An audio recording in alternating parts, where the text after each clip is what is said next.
নবী সাল্লাল্লাহু আলাইহি ওয়াসাল্লাম বলেছেন কিয়ামতের আগে শেষ জামানায় 30 জন ভণ্ড নবীর আগমন ঘটবে। কতজন? তার মধ্যে 4 জন হবে মহিলা।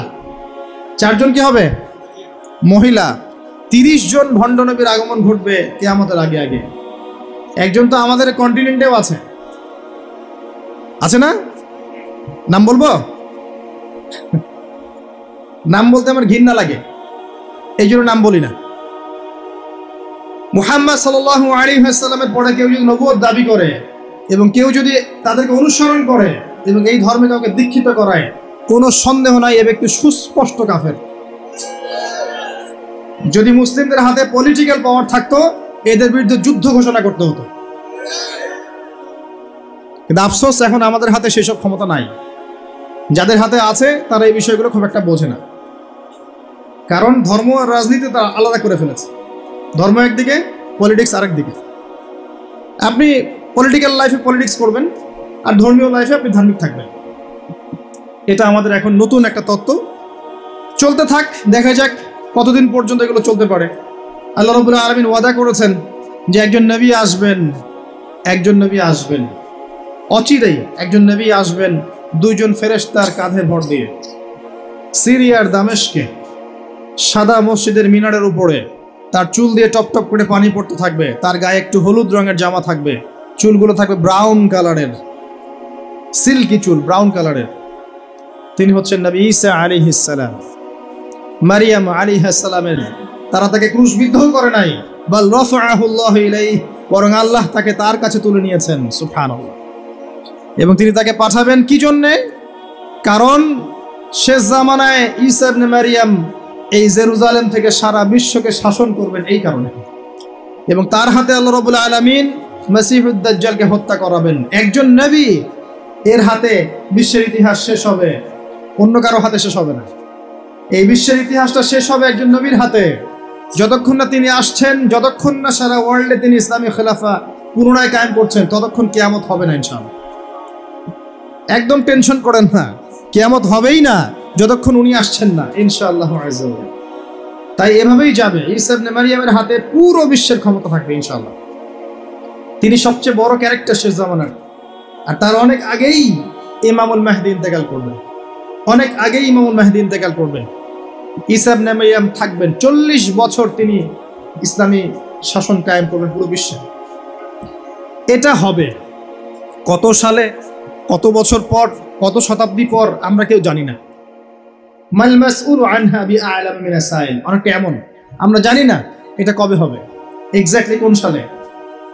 কিন্তু কিয়ামতের আলামতগুলো যেভাবে একটার পর একটা আসছে, একটার পর একটা আসছে, এতে মনে হচ্ছে দূরদর্শিতার সাথে যে সময় বেশি বাকি নাই। একদিন নবী করিম সাল্লাল্লাহু আলাইহি ওয়াসাল্লাম, যখনই নবীর নাম আসবে দরুদ পড়বো, আমরা সবাই বলবো সাল্লাল্লাহু আলাইহি ওয়াসাল্লাম। নবী সাল্লাল্লাহু আলাইহি ওয়াসাল্লাম মসজিদের মধ্যে বসে আছেন। তার ইন্তেকালের অল্প কয়েকদিন আগের ঘটনা এটা, হতে পারে 50 দিন বা 60 দিন বা 80 দিন। নবী করিম সাল্লাল্লাহু আলাইহি ওয়াসাল্লাম মসজিদে বসে আছেন, সাহাবায়ে কেরাম রাদিয়াল্লাহু আনহুম তার চারপাশে আছেন। এমন সময় একজন ব্যক্তি মসজিদে প্রবেশ করলো, যে ব্যক্তির গায়ে ছিল ধবধবে সাদা জামা, পরিষ্কার পরিচ্ছন্ন ধবধবে সাদা একটা জামা। দেখেন মসজিদে আসার আদব, আমরা মসজিদে যাই সবচেয়ে নোংরা জামাটা পরে যাই। দেখবেন একটা ছেঁড়া লুঙ্গি, ছেঁড়া গেঞ্জি, ছেঁড়া পাঞ্জাবি, মসজিদে চলে গেলাম। এই ব্যক্তি মসজিদে আসছেন, তার সবচেয়ে সেরা কাপড়টা পরে আসছেন, ধবধবে সাদা জামা পরে আসছেন। আর সাদা পোশাক পরা কিন্তু সুন্নত, জানেন তো? সাদা পোশাক পরা সুন্নত। সাদা পোশাক পরে তিনি মসজিদে আসলেন, ধবধবে সাদা পোশাক, এবং তার চুলগুলো ছিল প্রচণ্ড কালো, কুচকুচে কালো, সুন্দর পরিপাটি। তো পরিপাটি থাকা ইসলামের সুন্নত।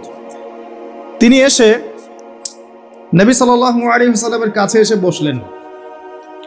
যেভাবে বসলেন তার ব্যাখ্যাটা হাদিসে এসেছে এভাবে, যে হাত্তা জালাসা মা'আন নবী সাল্লাল্লাহু আলাইহি ওয়াসাল্লাম ফাসনাদা রুকবাতাইহি ইলা রুকবাতাইহি ওয়া ওয়াদা'a কাফাইহি আলা ফাখিজাইহি। এই ব্যক্তি নবী সাল্লাল্লাহু আলাইহি ওয়াসাল্লামের কাছে এসে বসলেন, তার হাঁটুর সাথে হাঁটু লাগিয়ে দিলেন। আমরা তাশাহুদে যেমন করে বসি, আত-তাহিয়াতু লিল্লাহি ওয়াস সালাওয়াতু ওয়াত তাইয়্যিবাত, এই সময় আমরা যেমন করে বসি, এই ব্যক্তি এভাবে বসলেন, নবীর কাছে এসে বসলেন, হাঁটুর সাথে হাঁটু লাগিয়ে বসলেন। বসে তার দুই হাত আল্লাহ রসুলের এই যে পা উরু এর উপরে রাখলেন।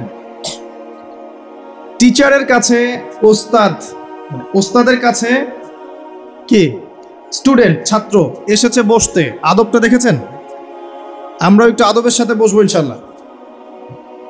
আদবের সাথে বসেছেন, বসে নবী সাল্লাল্লাহু আলাইহি ওয়াসাল্লামকে জিজ্ঞাসা করছেন, ইয়া মুহাম্মদ, বলেন সাল্লাল্লাহু আলাইহি ওয়াসাল্লাম, হে মুহাম্মদ সাল্লাল্লাহু আলাইহি ওয়াসাল্লাম, আখবিরনি আনিল ইসলাম, হে মুহাম্মদ সাল্লাল্লাহু আলাইহি ওয়াসাল্লাম, আমাকে ইসলাম সম্পর্কে বলুন।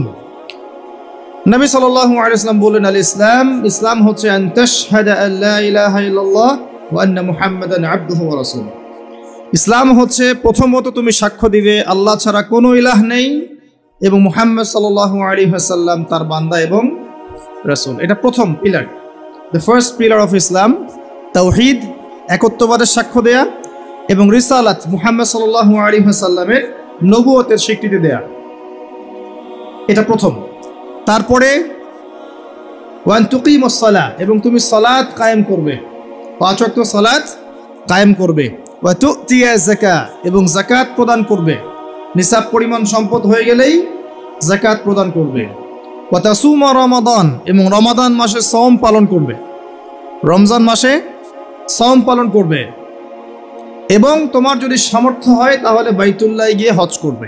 এই হলো ইসলাম। ইসলামের পিলার কয়টা ভাই? 5টা।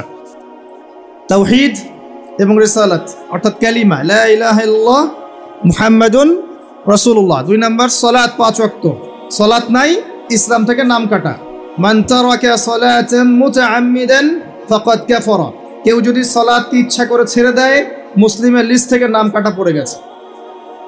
জনগণ তাকে হাজী সাহেব বলতে পারে, আল্লাহর লিস্টের নাম নাই, কারণ সে সালাত ছেড়ে দিয়েছে। সালাত ছেড়ে দিলে ইসলামের কোনো পিলার থাকে না। আপনি অন্যান্য গুনাহ করছেন কিন্তু সালাত পড়ছেন, অ্যাটলিস্ট নাম আছে আপনার, মুসলিম আপনি। নামাজ বাদ দিয়ে দিয়েছে, তার ইসলামের লিস্টে তার কোনো নাম নাই। মান তারাকা সালাতান মুতাআম্মিদান ফাকাদ কাফার, সে কুফরি করলো, কাফের হয়ে গেল। বাইনা রাজুলি ওয়া বাইনা শিরকি ওয়াল কুফরি তারকুস সালাহ, একজন আল্লাহর বান্দা আর একজন কাফের মুশরিকের মাঝে পার্থক্য হচ্ছে নামাজ। ঠিক আছে ভাই? সালাত নাই, ইসলাম নাই। আচ্ছা, তারপরে বলেছেন যাকাত, তোমার নিসাব পরিমাণ সম্পদ হয়ে গেলে যাকাত প্রদান করবে। আপনার নিসাব পরিমাণ সম্পদ হয়ে গেলে 1 বছর যদি সম্পদ আপনার কাছে থাকে, আপনাকে যাকাত প্রদান করতে হবে 2.5%। এটা হলো ইসলামিক অর্থনীতির মূল ভিত্তি। ইসলামিক অর্থনীতি দাঁড়িয়ে আছে যাকাতের উপরে, ব্যবসার উপরে, সাদাকার উপরে। এগুলো ইসলামিক অর্থনীতির পিলার। এর মধ্য দিয়ে টাকা পয়সা সবার হাতে হাতে ঘুরতে থাকে। কেউ চিরস্থায়ী গরিব হয় না, কেউ চিরস্থায়ী ধনীও হয় না, একটা সাম্য বজায় থাকে। আর কেউ ধনী হয়ে গেলেও তার সম্পদে গরিবের হক থাকে, যাকাত, তখন সেটা তাকে দিতে হয়। এভাবে ইসলামিক ইকোনমিক্স ঘুরতে থাকে। পক্ষান্তরে সুদের মধ্য দিয়ে এক শ্রেণীর মানুষ দিন দিন ধনী হতে থাকে, আর এক শ্রেণীর মানুষ দিন দিন গরিব হতে থাকে। এটা সুদের ফলাফল। এর ফলশ্রুতিতে বিশ্বের একটা অংশ দিন দিন ধনী হয়েছে আর বাকি অংশগুলো গরিব হয়েছে। এবং এটা আমি অনেকদিন বলেছি, মায়ের সাথে জেনার মতো অপরাধ, আল্লাহ এবং তার রাসূলের সাথে যুদ্ধের মতো অপরাধ। 36টা জেনা করলে যে পাপ হয়, 1 দিরহাম সুদ খেলে সেই পাপ হয়। যে ব্যক্তি সুদ খায়, যে দেয়, যে লিখে রাখে, যে সাক্ষী থাকে, সবাইকে নবীজি বলেছেন সমান অপরাধী। এগুলোর সাথে সম্পৃক্ত থেকে কেউ যদি আশা করে যে আমি পরকালে নবীর সুপারিশ পাবো, হাউজে কাউসারের পানি পাবো, কবরের প্রশ্নের উত্তর দিতে পারবো, ওই ব্যক্তির চাঁদে গিয়ে থাকা দরকার, পৃথিবীতে থাকার দরকার নাই। পৃথিবী বুদ্ধিভিত্তিক মানুষদের জন্য, অজ্ঞদের জন্য নয়। 3 নাম্বার যাকাত। 4 নম্বরে বলেছেন রমাদান মাসে সওম রাখবেন। রমাদান আমাদের সামনে আছে, রমাদানকে নিয়ে আমি কয়েকটা লেকচার দিয়েছি এই পর্যন্ত। তো মূল কথাগুলো আবার বলছি আপনাদেরকে। রমজান মাসে সবচেয়ে বেশি সময় দিবেন আল কোরআনকে। পারবেন ইনশাল্লাহ? কোরআন খতম করবেন রমজান মাসে, কোরআন তিলাওয়াত করবেন বেশি বেশি, অর্থটা বোঝার চেষ্টা করবেন। যারা হাফেজ আছেন তারা এটাকে চর্চা করবেন, হিফজটা চর্চা করবেন। রমাদান মাসে কোরআন শেখাবেন, শিখবেন। রমজান মাসে 5 ওয়াক্ত নামাজ জামাতে পড়ার চেষ্টা করবেন, যাকাতগুলো দিয়ে দেওয়ার চেষ্টা করবেন, কম খাওয়ার অভ্যাস করবেন, কম খাওয়ার অভ্যাস করবেন। বেশি বেশি বাজার ঘাটে যাবেন না, আল্লাহর জিকিরে, তাসবিহ তাহলিলে, আল্লাহর কাছে দোয়া ইস্তেগফারে সময় কাটাবেন।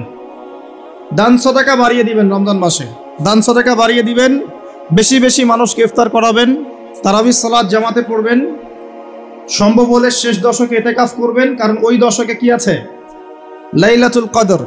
শেষের দশকের বিজোর রাতে লাইলাতুল কদর আছে। 21, 23, 25, 27, 29 এর মধ্যে একটা রাত হচ্ছে লাইলাতুল কদর। আপনি এক রাত জাগবেন, হাজার হাজার মাস ইবাদত করেন নাকি পেয়ে যাবেন ইনশাআল্লাহ। এই সুযোগ পাওয়া যাবে সব সময়। আল্লাহ পাক কবুল করুন, আমিন। রমজানে কাজগুলো বেশি বেশি করবে। এরপরে বলা হয়েছে যদি সামর্থ্য থাকে তুমি হজ করবে। হজ সবার উপরে ফরজ নয়, যাদের সামর্থ্য আছে তার উপরে হজ করা ফরজ। আমাকে বলা হয়নি যে টাকা পয়সা ধার করে হজ করতে, বলা হয়েছে? বলা হয়নি। হজের সামর্থ্য হলে আপনি হজ করবেন। আর হজ করবেন আল্লাহর তাওহীদ শেখার জন্যে, আলহাজ টাইটেল পাওয়ার জন্য নয়। একটা আলহাজ টাইটেল পেয়ে যাব আর মানুষের ঘরে ঘরে গিয়ে বলবো আমি হাজী সাহেব, আমাকে মনোনীত করেন, এই জন্য হজ করবেন না। হজ করবেন আল্লাহর সন্তুষ্টির জন্যে, ইব্রাহিম আলাইহিস সালামের সুন্নাহ তরিকা শেখার জন্যে। ওই যে কাবা ঘর কার সুন্নতের সাথে জড়িত? ইব্রাহিম আলাইহিস সালাম। ওই যে কুরবানি করছি আমরা কার সুন্নতের সাথে জড়িত? ইব্রাহিম এবং ইসমাইল আলাইহিস সালাম। সাফা মারওয়া সাই করছেন কার সুন্নত? তার স্ত্রী ইসমাইল এবং হাজারা আলাইহিস সালাম। সব কিছু দেখবেন তাদের সাথে সম্পৃক্ত। শয়তানকে পাথর মারা কার সুন্নাহ? ওই যে ইব্রাহিম আলাইহিস সালাম। ইব্রাহিমী তাওহীদের একত্ববাদের চেতনা শিখতে হয় হজে গিয়ে। এটা আইওয়াশ করার নাম নয়, আলহাজ টাইটেল নেওয়ার জন্য নয়। আল্লাহ পাক বোঝার তৌফিক দান করুন। মানুষের আমলের মধ্যে যদি রিয়া থাকে, রিয়া, এই আমলগুলোকে আল্লাহ পাক ধুলো বানিয়ে উড়িয়ে দিবেন। আর রিয়া কি জিনিস? মানুষকে দেখানোর জন্য মানুষ আমল করা, মানুষ জানুক যে আমি অনেক বড় আলেম, অনেক বড় দায়ী, অনেক বড় বক্তা, অনেক বড় মুফাসসির, অনেক বড় হাফেজ, অনেক বড় বুজুর্গ, মানুষ আমাকে এটা মনে করুক। অন্যকে দেখানোর জন্য আমল করার সাথে সাথেই আপনার আমল নষ্ট হয়ে যাবে। আর এটা এত সূক্ষ্ম, যেটা সম্পর্কে নবী সাল্লাল্লাহু আলাইহি ওয়াসাল্লাম বলেছেন, অন্ধকার রাতে কালো পাথরের উপরে কালো পিঁপড়া যদি হেঁটে যায়, বোঝার চেষ্টা করেন, অন্ধকার রাতে কালো একটা পাথর, এর উপর কালো পিঁপড়া হেঁটে যাচ্ছে, বোঝা যাবে? তার শব্দ কি দেখা যাবে, শোনা যাবে? রিয়াটা এমন সূক্ষ্ম, বোঝা যায় না। যদি এটা মনের মধ্যে চলে আসে, এই দোয়াটা পড়তে পারেন, আল্লাহুম্মা ইন্নী আউযু বিকা আন উশরিকা বিকা ওয়া আনা আ'লাম ওয়া আস্তাগফিরুকা লিমা লা আ'লাম। ইনশাআল্লাহ আল্লাহ পাক মাফ করে দিবেন। অর্থ হচ্ছে, আল্লাহ, আমি তোমার সাথে জানা এবং অজানা শিরক থেকে তোমার কাছে ক্ষমা চাচ্ছি। আমি জেনে যে শিরকগুলো করেছি এ থেকেও ক্ষমা চাচ্ছি, যেটা না জেনে করেছি, এই যে গোপন শিরক, রিয়া করেছি, এ থেকেও মাফ চাচ্ছি। আল্লাহ পাক ইনশাআল্লাহ মাফ করে দেবেন। এই পাঁচটা হচ্ছে ইসলামের পিলার। আর ইসলাম একমাত্র দিন যেটা আল্লাহর কাছে কবুলিয়ত পেয়েছে। অন্য কোনো দিন কি আল্লাহর কাছে গ্রহণযোগ্য? এর উত্তর কে দিবে? আল্লাহই দেখ, আল্লাহ পাকের কাছেই শোনেন। আল্লাহ পাক সূরা আলে ইমরানের মধ্যে বলেছেন, ইন্নাদ-দীনা ইনদাল্লাহিল ইসলাম। ইন্নাদ-দীনা ইনদাল্লাহিল ইসলাম। আল্লাহর কাছে একমাত্র গ্রহণযোগ্য দিনের নাম কি? ইসলাম। দিন মানে কি? দিন মানে কি ধর্ম? না দিন মানে একটা জীবন ব্যবস্থা? ইসলাম কি একটা শুধু ধর্মের নাম? না ইসলামে প্রত্যেকটা বিষয়ের সমাধান আছে? কোনটা? ধর্মের সমাধান ইসলামে নাই? কিভাবে আমল করতে হবে ইসলামে নাই? কিভাবে তাওহীদ পালন করতে হবে নাই? কেমন করে সুন্নত স্টাইলে জীবনযাপন করবো নাই? কেমন করে ব্যবসা করব আছে না নাই? কেমন করে চাকরি বাকরি করবো আছে না নাই? কেমন করে সমাজ চালাবো ইসলামে আছে না নাই? কেমন করে বিশ্ব চালাবো ইসলামে আছে না নাই? কেমন করে অর্থনীতি চালাবো আছে না নাই? কি নাই ইসলামে? কি নাই ইসলামে? মিশকাতুল মাসাবিহ একটা বই আছে না হাদিসের, এই বইয়ের মধ্যে একটা অধ্যায় আছে, দেখবেন, মাথার চুল আঁচড়ানোর অধ্যায়। কি অধ্যায়? মাথার চুল কিভাবে আঁচড়াতে হয় এটাও ইসলাম শিখিয়ে দিয়েছে। সুবহানাল্লাহ। অধ্যায় দেখবেন হায়েজ নিফাস অধ্যায়। হায়েজ নিফাস তো বোঝেন, হায়েজ নিফাসের মতো বিষয়ে অধ্যায় রচনা করা হয়েছে এবং এখানে হেদায়েত দেওয়া হয়েছে।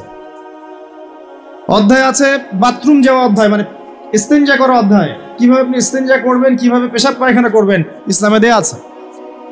অধ্যায় আছে খাবার খাওয়া অধ্যায়, কিভাবে খাবার খাবেন, কতটুকু খাবেন, খাওয়ার আগে কি বলবেন, পরে কি বলবেন, লেখা আছে। কি নাই, আপনার বাথরুম থেকে শুরু করে রাষ্ট্র বিশ্ব পর্যন্ত, রাষ্ট্র তো অনেক দূরের কথা, বিশ্ব পর্যন্ত ইসলাম এখানে আছে। বিশ্বে কিভাবে অন্য দেশের সাথে আমাদের মেলামেশা করতে হবে সেটাও বলা আছে। বিশ্বাস হয় না?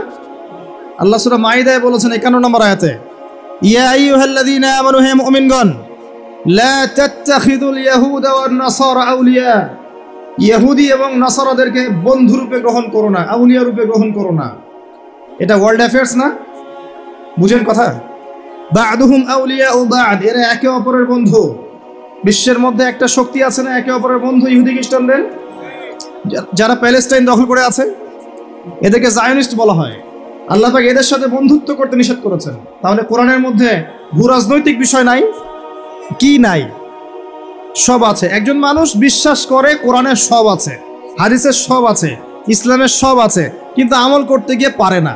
এই ব্যক্তিকে আল্লাহ পাক মাফ করতে পারেন না? পারেন ইনশাআল্লাহ। আরেকজন ব্যক্তির বিশ্বাসই হয় না যে ইসলামে সব আছে, সে মনে করে ইসলাম এই যুগে চলে না, ওই যুগে চলতো। সে মনে করে যে ইসলামে কোরআনে সবকিছু নাই, আংশিক বিষয় আছে, এগুলো আমরা ডিল করব। ভূরাজনৈতিক প্রেক্ষাপট, অর্থনীতি, সামাজিক নীতি, পলিটিক্স, এগুলো আমরা ডিল করব। ইসলাম হচ্ছে তসবিহ, তাহলিল, জিকির, আজকারের নাম। কিছু মানুষ এমনটাও মনে করে, আছে না?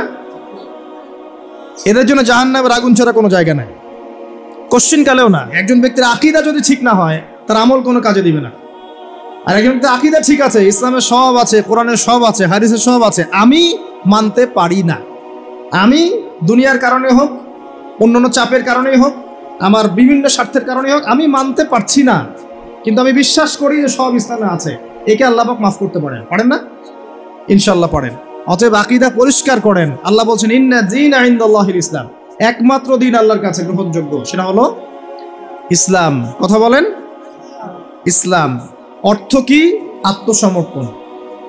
ইয ক্বালা লাহু রাব্বুহু আসলিম, যখনই তার রব তাকে বলেছেন আত্মসমর্পণ করো, ক্বালা আসলামতু লিরাব্বিল আলামিন, তিনি বলেছেন আমি জগৎসমূহের প্রতিপালকের নিকটে আত্মসমর্পণ করলাম। এই ব্যক্তিকে ইব্রাহিম আলাইহিস সালাম। যখনই আল্লাহ বলেছেন আত্মসমর্পণ করো, তিনি বলেছেন আত্মসমর্পণ করলাম। তিনি তো আমাদের নাম রেখেছেন মুসলিম, তাই না? হুয়া সাম্মাকুমুল মুসলিমিন। আল্লাহ বলছেন সন্তানকে আর তার মাকে রেখে আসো কাবা ঘরের পাশে, মরুভূমিতে, জনমানব শূন্য জায়গায়। তিনি বলছেন না যে আল্লাহ এর পিছনে যুক্তি কি, ওকে রেখে আসবো, এর পিছনে দর্শন কি, এর পিছনে বৈজ্ঞানিক ব্যাখ্যা কি? জিজ্ঞাসা করেছেন? ইব্রাহিম আলাইহিস সালাম জিজ্ঞাসা করেছেন? রেখে এসেছেন। একবার আল্লাহ পাক বলেছেন সন্তানকে জবাই করে দাও। ইব্রাহিম আলাইহিস সালাম বলেছেন কি জন্য জবাই করবো আল্লাহ, বাচ্চা মানুষ, এর পিছনে যুক্তি কি আল্লাহ, এর পিছনে দর্শন কি, বৈজ্ঞানিক ব্যাখ্যা কি? জিজ্ঞাসা করেছেন? যখন আল্লাহ যে আদেশ করেছেন আসলামতু লিরাব্বিল আলামিন, আমি আত্মসমর্পণ করলাম, সারেন্ডার, এর নাম ইসলাম। প্রত্যেকটা বিষয়ের পিছনে যুক্তি থাকবে, দর্শন থাকবে, বিজ্ঞান থাকবে, কিন্তু এগুলোর সীমাবদ্ধতা আছে। আল্লাহর জ্ঞানের কোনো সীমাবদ্ধতা নাই। কথা কি বুঝতে পারছেন? একটু কথা ধরতে হবে। ইসলাম আত্মসমর্পণের নাম। আত্মসমর্পণের মধ্য দিয়ে শান্তি অর্জন করা। একজন ব্যক্তি যদি আত্মসমর্পণ না করে শান্তি পাবে? শান্তি পাবে না, ওর ভিতরটা অস্থির হয়ে থাকবে। যখন সে আল্লাহর প্রতি পূর্ণ বিশ্বাসী হবে যে আল্লাহ পাকের প্রতিটা বিধানই আমার কল্যাণের জন্য, তখন দেখবেন মনের শান্তি চলে এসেছে।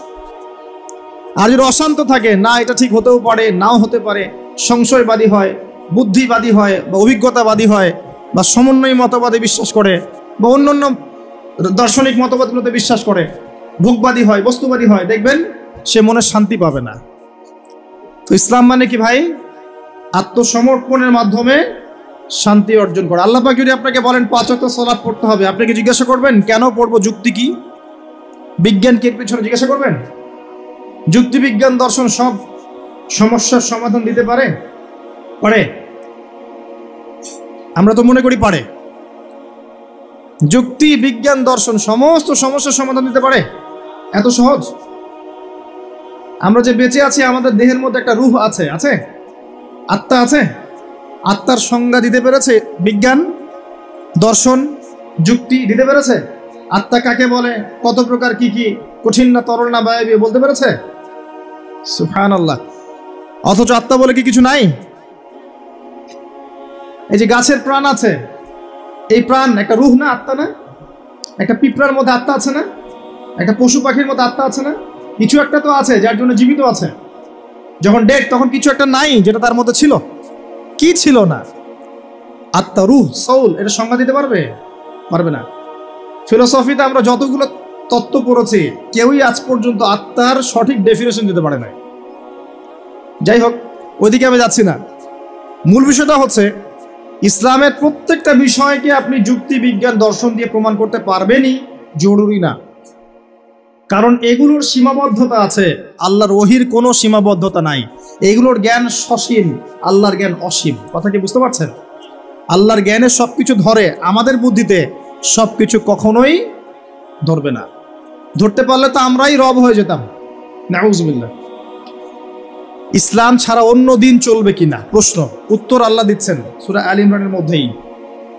ওয়ামান ইয়াবতাগি গায়রাল ইসলামি দীনান ফালা ইউকবাল মিনহু, কেউ যদি ইসলাম ছাড়া অন্য কোন জীবন ব্যবস্থা তালাশ করে, ফালা ইউকবাল মিনহু, আরবি যারা জানে টুকটাক ব্যাকরণ তারাও জানে, লা ইউকবালা, কোশ্চিন কালেও কবুল করা হবে না।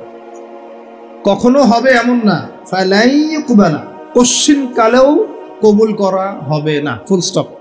কেউ যদি ইসলাম ছাড়া অন্য কোনো জীবন ব্যবস্থা তালাশ করে, ইসলাম ছাড়া অন্য কোনো তন্ত্র, মন্ত্র, দর্শন ইত্যাদি তালাশ করে, এগুলোর মধ্যে সবকিছু সমাধান খোঁজে, এগুলোর আনুগত্য করে, আল্লাহ বলছেন কোশ্চিন কালেও ওর কাছ থেকে কোনো আমল কবুল করা হবে না। ওয়া হুয়া ফিল আখিরাতি মিনাল খাসিরিন, এবং পরকালে সে ব্যক্তি খাসিরিন, ক্ষতিগ্রস্তদের অন্তর্ভুক্ত হবে ইনশাআল্লাহ তাআলা। বেস কি? ইসলামের ভিত্তি কি? কোরআন এবং হাদিস। যদি কেউ বলে আমি কোরআন মানি, হাদিস মানি না, সুস্পষ্ট কাফের।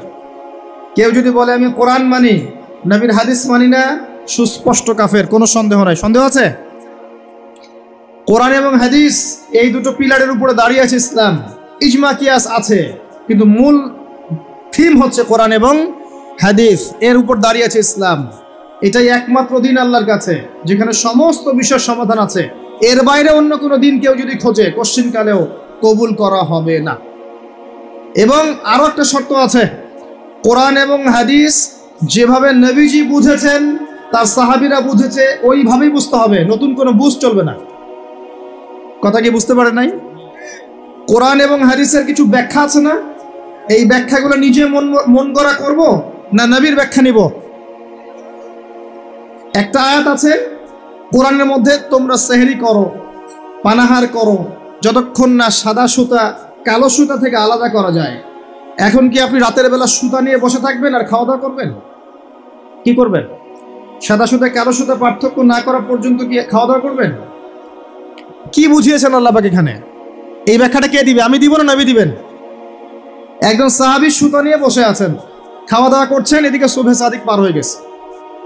নবীজি পরে ডেকে বুঝালেন আসলে এর ব্যাখ্যা এটা নয়। এখানে আল্লাহ পাক রাতের অন্ধকার আর সুবহে সাদিক বুঝিয়েছেন, সাদা সুতা কালো সুতা। কে ব্যাখ্যা করলেন? নিজে স্বয়ং নবী সাল্লাল্লাহু আলাইহি ওয়াসাল্লাম। আরবি জানার পরেও, আরবি জাতীয়তাবাদে থাকার পরেও, আরবি ভাষা বোঝার পরেও সাহাবী ব্যাখ্যা করতে পারলেন না। আর এত সহজ আপনি অনুবাদ পড়ে ইসলামের ব্যাখ্যা করে ফেললেন। অনুবাদ পড়েই, তাফসির পড়ে, কোরআন হাদিস নতুন নতুন মন গড়া ব্যাখ্যা করা শুরু করলেন। কোরআন এবং হাদিসের ওই ব্যাখ্যাই নিতে হবে যে ব্যাখ্যা সাহাবী করেছেন অথবা নবী সাল্লাল্লাহু আলাইহি ওয়াসাল্লাম করেছেন, প্রমাণিত। তাদের থেকে আসতে হবে। নিজের মন গড়া কোনো ব্যাখ্যা চলবে না, তবে ইস্তেহাদ চলবে। কি চলবে? ইস্তেহাদ মানে একটা মাসআলা দেয়া আছে, এই মাসআলার আলোকে আপনি অন্য অন্য মাসআলা বের করতে পারবেন। যেমন আল্লাহ পাক বলেছেন মাদক খেও না, মাদক খেও না, এটা হারাম, ছেড়ে দাও। আচ্ছা, এখন এখানে তো কোরআনে তো সিগারেট শব্দ নাই, এখানে তো ইয়াবা শব্দ নাই, এখানে তো এই যে ফেন্সিডিল শব্দ নাই, গাঁজা শব্দ নাই, আফিম নাই, যেগুলো আপনাদের এখানে চাষ হয়, তাই না? তামাক নাই, এগুলো নাই। তো কোরআনে যেহেতু নাই তাহলে খাওয়া যাবে। ব্যাপারটা কেমন? কোরআনে মূলনীতি দেওয়া আছে না? এখন যে কোনো বস্তুই যাই মাদকতা সৃষ্টি করবে সেটাই হারাম, সিম্পল। এই যে ইস্তেহাদ করলেন আপনি, এটার অপশন আছে, এর দরজা খোলা আছে, কিন্তু নতুন মন করা ব্যাখ্যা চলবে না। অন্যান্য সমস্ত ধর্মের ভালো ভালো জিনিসগুলোকে নিয়ে নতুন একটা ধর্ম চালু করলেন আর সবাইকে ওইদিকে ডাকছেন। এইসব তন্ত্রমন্ত্রে ইসলাম বিশ্বাস করে না। চূড়ান্ত সঠিক রিলিজিয়ন ইসলাম, এখানে সমস্ত কিছু সমাধান আছে, এখানেই সবকিছু আছে, এর বাইরে কিচ্ছু নাই। হ্যাঁ, ইসলামের কল্যাণের সাথে যদি কোনো কিছু মিলে যায় ওই বিষয়টা নিতে আমাদের কোনো আপত্তি নেই, কিন্তু কোরআন সুন্নাহর মূলনীতির সাথে কোনো কিছু যদি না মেলে সেটা মানতে মুসলিমরা কোশ্চিনকালেও বাধ্য নয়। এবং তালগোল পাকিয়ে সমস্ত ধর্মের কিছু নিয়ে একটা নতুন ধর্ম তৈরি করার অধিকার আল্লাহ কাউকে দেন নাই। এটা একটা প্রবৃত্তির দাসত্ব, নতুন ধর্ম। এটা একটা মানব সৃষ্ট ধর্ম। যে ব্যক্তি এগুলোতে বিশ্বাস করবে সে ইসলাম থেকে খারিজ হয়ে যাবে ইনশাআল্লাহ। ওয়া হুয়া ফিল আখিরাতি মিনাল খাসিরিন। খুব সতর্ক থাকবেন। কোরআন সুন্নাহয় যা আছে চূড়ান্ত, এর বাইরে কিচ্ছু নাই হকের, এর বাইরে আসলে কিছু নাই, এটাই চূড়ান্ত। যদি কোনো কিছু মিলে যায় কোরআন সুন্নাহর সাথে মানতে আপত্তি নাই, যদি না মেলে মুসলিম না মানাই তোমার জন্য ওয়াজিব, না মানাই তোমার জন্য ফরজ। আল্লাহ পাক বোঝার তৌফিক দান করুন, আমিন। আর একটা বিষয় হচ্ছে, এই ইসলাম কি নতুন কোনো ধর্ম কিনা? উত্তর জি না। সৃষ্টির শুরু থেকে শেষ পর্যন্ত ইসলামই আছে, এর বাইরে কিছু নাই। আদম আলাইহিস সালাম মুসলিম ছিলেন, ইব্রাহিম আলাইহিস সালাম মুসলিম ছিলেন, নবী মুসা আলাইহিস সালাম বনু ইসরাইলের নবী, ইহুদিদের নবী, তিনি মুসলিম ছিলেন। ঈসা ইবনে মারইয়াম নাসারাদের নবী মুসলিম ছিলেন। মুহাম্মদ সাল্লাল্লাহু আলাইহি ওয়াসাল্লাম মুসলিম ছিলেন। যত নবী রাসূল এসেছেন সবাই একটা ধর্ম নিয়ে এসেছেন, এর বাইরে কোনো ধর্ম নিয়ে আসেন নাই। কিন্তু এক একটা রিলিজিয়ন ছিল এক একটা অঞ্চলের জন্য, একটা সম্প্রদায়ের জন্য, নির্দিষ্ট সময়ের জন্য, স্থান এবং কালের জন্য। কিন্তু কোরআন এবং সুন্নাহ সমস্ত মানব জাতির জন্য। সুবহানাল্লাহ। এই কোরআন এবং সুন্নাহ শুধু মুসলিমদের সম্পত্তি নয়, এটা সমস্ত মানব জাতির সম্পত্তি। তো এটা যদি কেউ মনে করে যে ইসলাম নতুন ধর্ম, মুহাম্মদ সাল্লাল্লাহু আলাইহি ওয়াসাল্লাম নিজে এটা প্রবর্তন করেছেন, এ ডাহা মিথ্যাবাদী। ইসলাম চির প্রাচীন, চির নতুন, চির আধুনিক। কথা কি বুঝতে পারছেন? ইসলাম নতুন কোনো ধর্ম নয়। একদম নূহ থেকে শুরু করে, আদম থেকে শুরু করে মুহাম্মদ সাল্লাল্লাহু আলাইহি ওয়াসাল্লাম পর্যন্ত সবাই একই দাওয়াত দিয়ে গেছেন, কুলু লা ইলাহা ইল্লাল্লাহ তুফলিহুন। তোমরা সবাই বলো লা ইলাহা ইল্লাল্লাহ, আল্লাহ ছাড়া কোনো ইলাহ নাই, সফল হয়ে যাবে ইনশাআল্লাহ। ওয়ালাকাদ বাআসনা ফি কুল্লি উম্মাতির রাসূলা আন ইবুদুল্লাহ ওয়াজতানিবুত তাগুত। আল্লাহ বলছেন আমি প্রত্যেকটা সম্প্রদায়ে নবী পাঠিয়েছি, রাসূল পাঠিয়েছি এই দুইটা দাওয়াত দিয়ে, আল্লাহর ইবাদত করো, তাওহীদে থাকো, শিরক করো না, আর তাগুতকে বর্জন করো, আল্লাহ বিরোধী শক্তিগুলোকে বর্জন করে দাও। এটাই ছিল দাওয়াতের মূলনীতি। সবাই একই দাওয়াত নিয়ে এসেছে, সবাই মুসলিম ছিলেন। তাহলে সমস্যা হলো কিভাবে? সমস্যা হলো এভাবে, যখন একজন নবী ইন্তেকাল করেছেন তার পরবর্তীতে তার কওম আস্তে আস্তে আস্তে আস্তে ধর্মগ্রন্থকে বিকৃত করা শুরু করেছে। এখন হাদিসের নামে অনেক জাল হাদিস নাই আছে না? অনেক জাল হাদিস, তারপরে অনেক উল্টাপাল্টা হাদিস মানুষ বলে বেড়াচ্ছে না, যেগুলো কোনোদিন শোনেন নাই জীবনে, আছে না? তো আল্লাহ পাক কোরআন সংরক্ষণ করেছেন, কোরআনের মধ্যে কেউ একটা চুল পরিমাণ ঢুকাতে পারবে না, বের করতে পারবে না। হাদিসের নামে অনেকেই জালিয়াতি করেছে, করে নাই? এখন এখানে যদি সমস্যা হয় তাহলে আগের ধর্মগ্রন্থগুলোর কথা চিন্তা করেন, চিন্তা করে দেখেন। মানুষ এভাবে নিজেদের স্বার্থে, কখনো ধর্মের স্বার্থে, কখনো দলের স্বার্থে, কখনো রাজনৈতিক স্বার্থে, কখনো ইহুদি খ্রিস্টানদের প্ররোচনায় বিভিন্ন রকম তন্ত্রমন্ত্র শুরু করেছে এবং শরীয়তকে বিকৃত করার চেষ্টা করেছে। এটা শুরু থেকেই ছিল, এভাবেই আস্তে আস্তে ধর্মগুলো বিকৃত হয়েছে। যখনই একটা ধর্ম বিকৃত হয়েছে, আসমানি কিতাবকে বিকৃত করা হয়েছে, আল্লাহ পাক নতুন নবী পাঠিয়েছেন, নতুন আসমানি কিতাব পাঠিয়েছেন। কিন্তু কিয়ামত পর্যন্ত কোরআন এবং হাদিসের বাইরে নতুন কোনো কিতাব আসবে? আর কোন নবী আসবেন? এবার আসেন যে টপিকটা দিয়েছেন ওখান থেকে কথা বলি। নবী সাল্লাল্লাহু আলাইহি ওয়াসাল্লাম বলেছেন কিয়ামতের আগে শেষ জামানায় 30 জন ভণ্ড নবীর আগমন ঘটবে। কতজন? তার মধ্যে 4 জন হবে মহিলা। 4 জন কি হবে? মহিলা।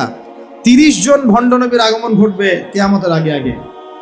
একজন তো আমাদের কন্টিনেন্টেও আছে, আছে না? নাম বলবো? নাম বলতে আমার ঘৃণা লাগে, এই জন্য নাম বলি না। মুহাম্মদ সাল্লাল্লাহু আলাইহি ওয়াসাল্লামের পরে কেউ যদি নবুয়ত দাবি করে এবং কেউ যদি তাদেরকে অনুসরণ করে এবং এই ধর্মে কাউকে দীক্ষিত করায়, কোনো সন্দেহ নাই এ ব্যক্তি সুস্পষ্ট কাফের। যদি মুসলিমদের হাতে পলিটিক্যাল পাওয়ার থাকতো এদের বিরুদ্ধে যুদ্ধ ঘোষণা করতে হতো, কিন্তু আফসোস এখন আমাদের হাতে সেসব ক্ষমতা নাই। যাদের হাতে আছে তারা এই বিষয়গুলো খুব একটা বোঝে না, কারণ ধর্ম আর রাজনীতি তারা আলাদা করে ফেলেছে।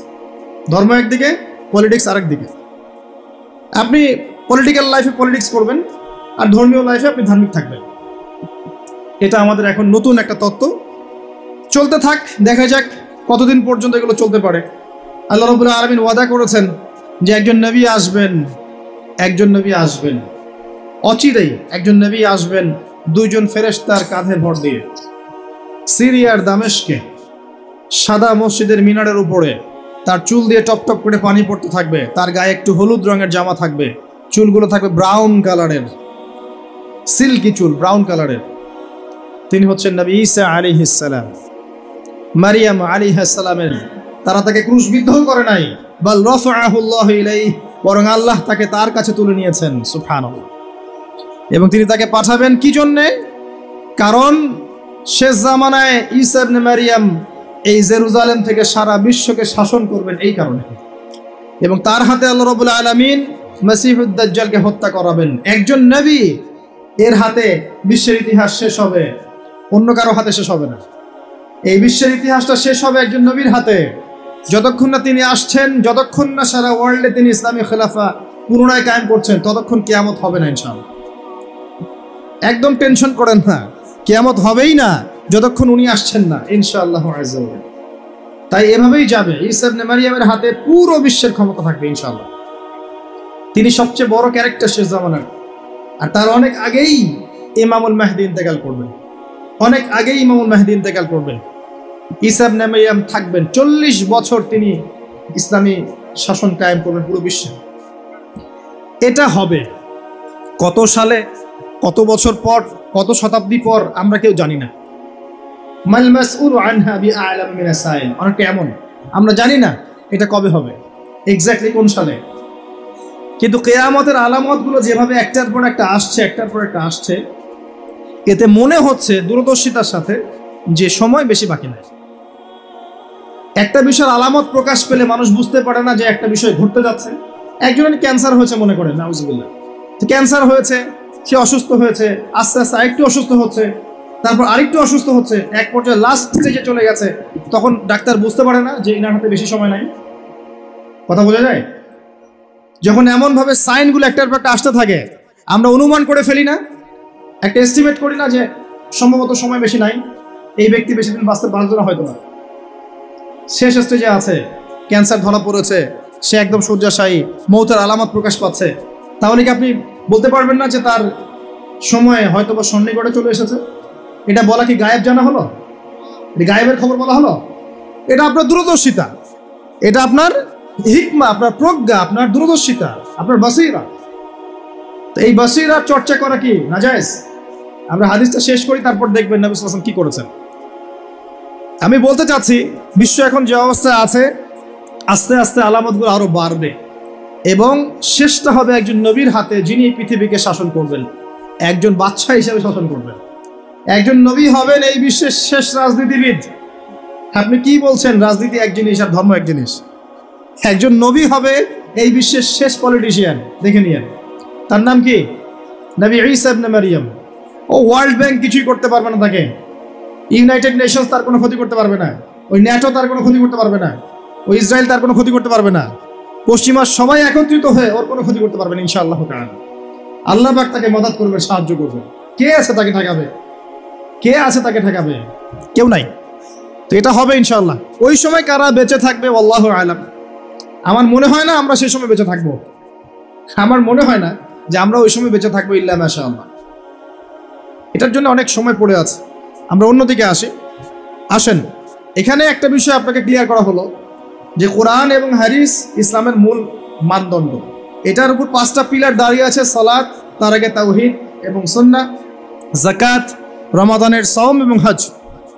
এটাকে নিয়ে একটা ইসলাম দিন, কমপ্লিট কোড অফ লাইফ, জীবনের সব ক্ষেত্রে সমাধান আছে। এর বাইরে অন্য কোনো দিন তালাশ করলে জাহান্নামে যাবে।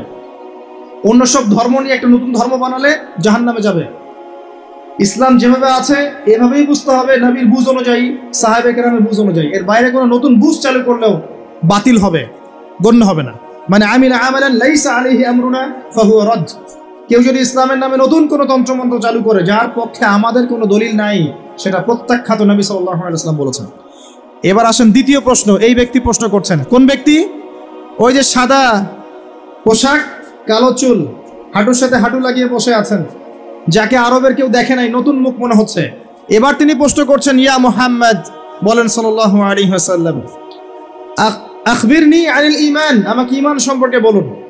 নবীজি বলছেন, আল ঈমান, ঈমান হচ্ছে আন তুমিনা বিল্লাহ, তুমি আল্লাহর প্রতি বিশ্বাস করবে, এক, ওয়া মালাইকাতিহি, ফেরেশতা মণ্ডলীর প্রতি বিশ্বাস করবে, দুই, ওয়া কুতুবিহি, আসমানি কিতাব সমূহের প্রতি বিশ্বাস করবে, তিন, ওয়া রুসুলিহি, সমস্ত নবী রাসূলের প্রতি বিশ্বাস করবে, এটা চার, পাঁচ, ওয়াল ইয়াউমিল আখির, পরকালের প্রতি বিশ্বাস করবে, ছয়, ওয়াল কদরি খায়রি ওয়া শাররি, তাকদীরের ভালো মন্দের প্রতি বিশ্বাস করবে।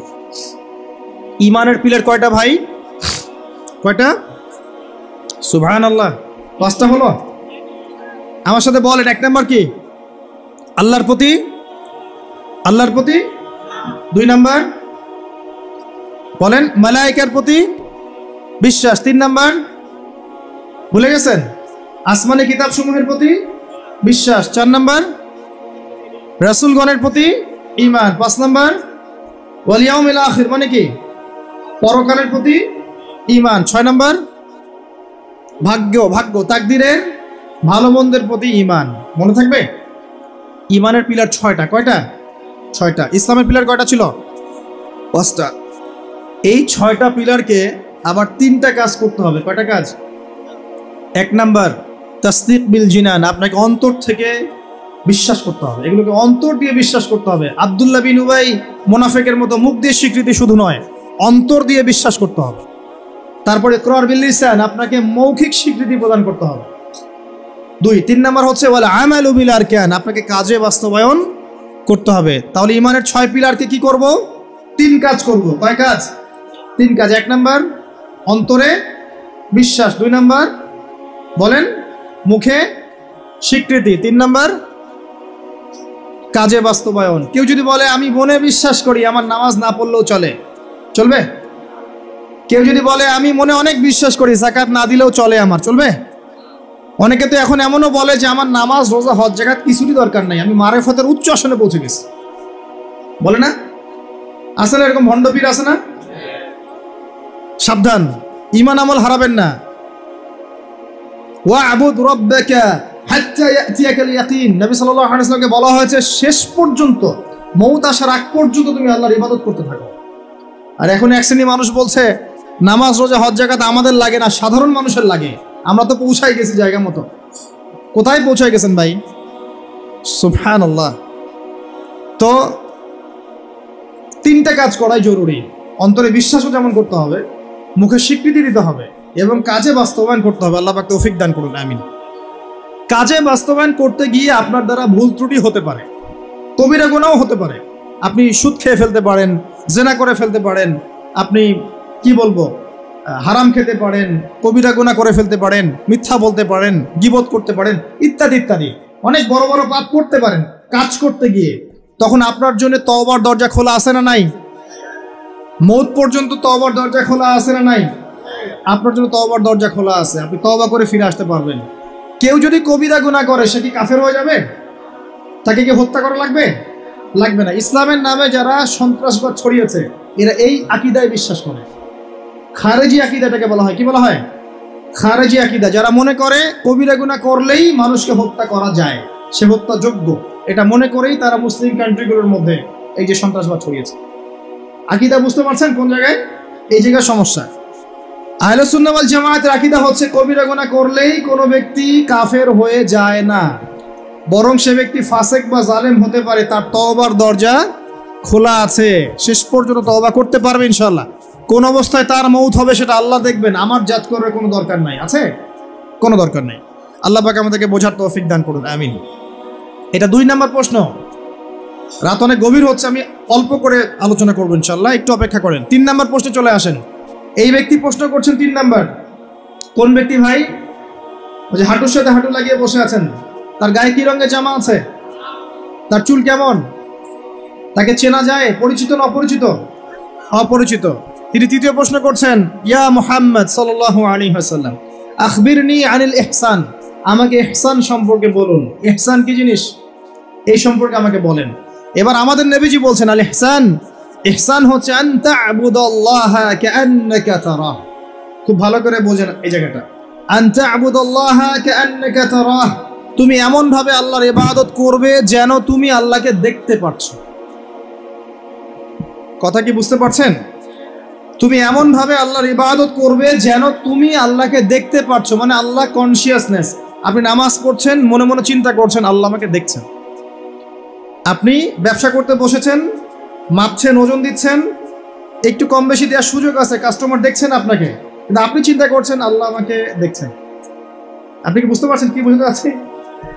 আপনাকে একটা বিল পাস করতে দেওয়া হয়েছে, আপনার সুযোগ আছে এখানে দুর্নীতি করার, আপনাকে টেবিলের তল দিয়ে টাকাও দেওয়া হয়েছে, আপনি নেওয়ার আগে চিন্তা করছেন যে আল্লাহ আমাকে দেখছেন। আপনি আপনার বান্ধবীর সাথে পড়াশোনা করছেন ফ্রি মিক্সিংয়ে, আপনার বান্ধবী আপনাকে প্রপোজ করছে, চলো আমার সাথে একটু কফি খাও, চলো না একটু ঘুরে আসি, বান্দরবন ঘুরে আসি, চলো না একটু ঘুরে আসি। ঘুরলে কি সমস্যা? বন্ধু বান্ধব একসাথে ঘুরতেই পারে, আর আমি তো তোমাকে ভালোবাসি, তোমাকে বিয়ে করবো, সমস্যা কোথায়? তাই না ভাই? তখন আপনি চিন্তা করছেন যে আল্লাহ আমাকে দেখছে, আল্লাহ আমাকে দেখছে। আপনার সামনে সুযোগ আছে সুদের টাকা খাওয়ার, আপনি চিন্তা করছেন যে আল্লাহ আমাকে দেখছে। সামনে আপনার জমি আছে, আপনি তামাক লাগাবেন না কলা চাষ করবেন, এখন তামাক লাগাতে গিয়ে চিন্তা করছেন আল্লাহ আমাকে দেখছেন। আমি কি বোঝাতে পারছি ভাই? এইভাবে প্রতিটা কাজ করা যে আল্লাহ আমাকে দেখছেন, এই চেতনার নাম হচ্ছে ইহসান। কি নাম? এটা অনেক উচ্চ পর্যায়ে। এই পর্যায়ে গেলে মানুষ আল্লাহর মারিফত পেয়ে যায়, এই পর্যায়ে গেলে মানুষ আল্লাহকে পেয়ে যাবে ইনশাআল্লাহ তাআলা। যখন একজন মানুষ প্রতিটা কাজে ফিল করবে যে আল্লাহ আমাকে দেখছেন। এই যে আপনি রোজা রাখবেন, খাবেন না, পানাহার করবেন না, বাথরুমে গিয়ে পানি খেতে পারেন না, কেউ দেখবে? কেন খান না? কি জন্য খান না? মনে করেন না যে আল্লাহ আপনাকে দেখছেন? এইটাই হলো ইহসান, যে আপনি চিন্তা করছেন আল্লাহ আমাকে প্রতিটা কাজেই দেখছে। আপনি আল্লাহ বিরোধী কোনো কাজ করতে পারি না, আল্লাহ আমাকে দেখছেন। আমি কারোর প্রতি জুলুম করতে পারি না, আল্লাহ আমাকে দেখছেন। বোনের সম্পত্তি আত্মসাৎ করতে পারি না আমি, আল্লাহ আমাকে দেখছেন। নামাজ না পড়ে আমি বাসায় ঘুমিয়ে থাকতে পারি না, আল্লাহ আমাকে দেখছেন। যাকাত না দিয়ে আমি থাকতে পারি না, আল্লাহ আমাকে দেখছেন। রমজানের রোজা না রেখে আমি থাকতে পারবো না, আল্লাহ আমাকে দেখছেন। আমি পর্দা না করে বেহায়ের মতো চলতে পারি না, আল্লাহ আমাকে দেখছেন। এই চেতনার নাম কি? ইহসান। মনে থাকবে ভাই। নবীজি বলছেন আনতা আবুদুল্লাহ কাআন্নাকা তারাহ ওয়া ইল্লাম তাকুন তারাহ।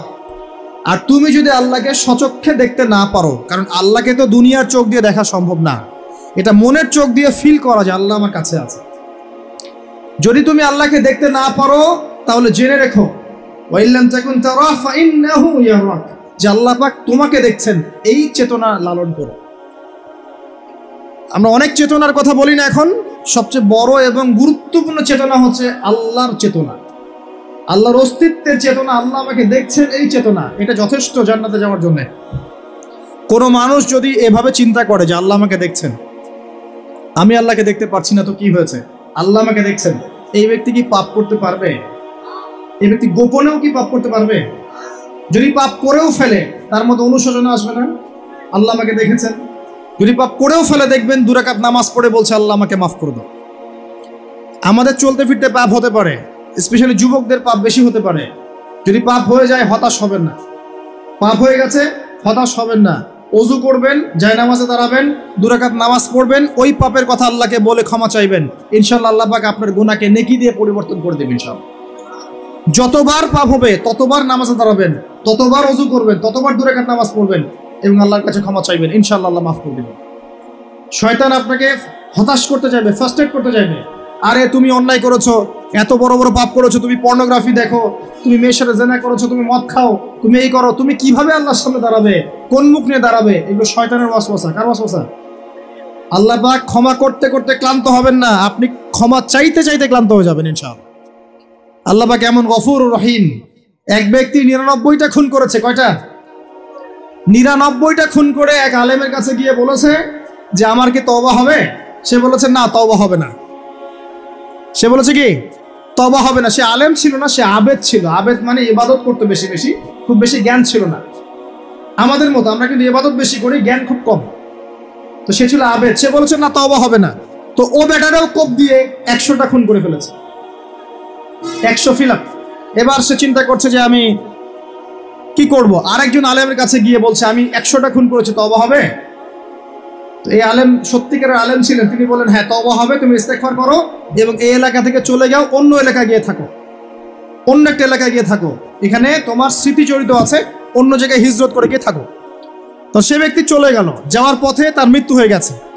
আল্লাহ পাকের ফেরেশতা চলে এসেছে, আযাবের ফেরেশতা এবং জান্নাতের ফেরেশতা তারা নিজেদের মধ্যে এখন তর্ক করছে কে রূহটা নেবে, আত্মাটা কে নেবে।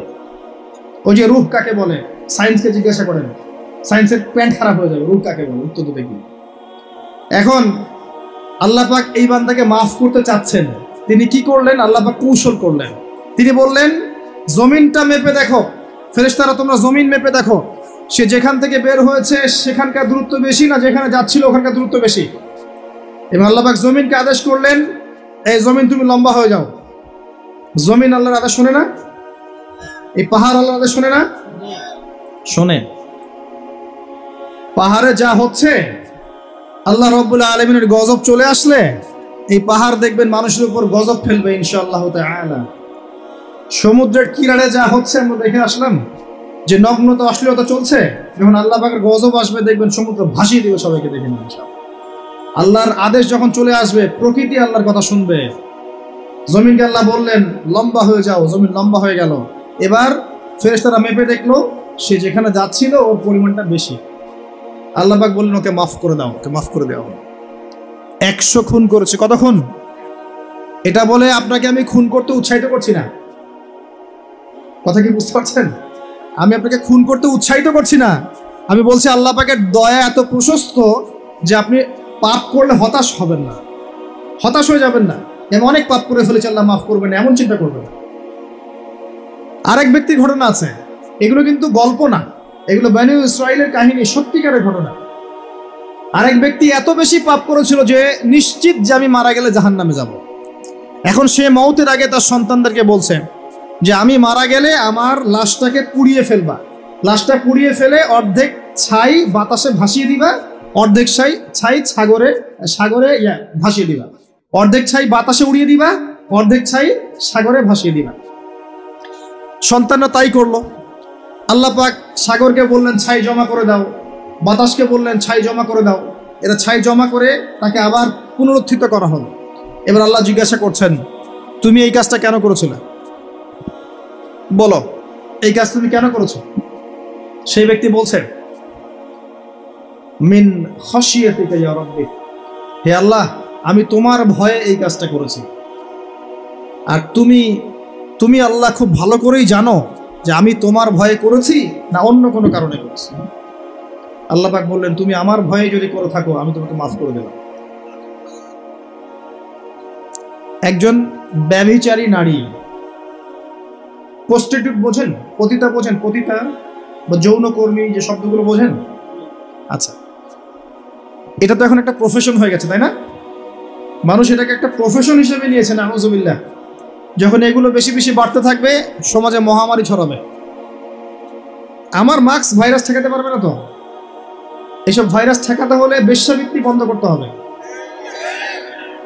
অশ্লীলতা বন্ধ করতে হবে, বেহায়াপনা বন্ধ করতে হবে, জেনা বন্ধ করতে হবে, তারপরে ভাইরাস কমবে ইনশাআল্লাহ।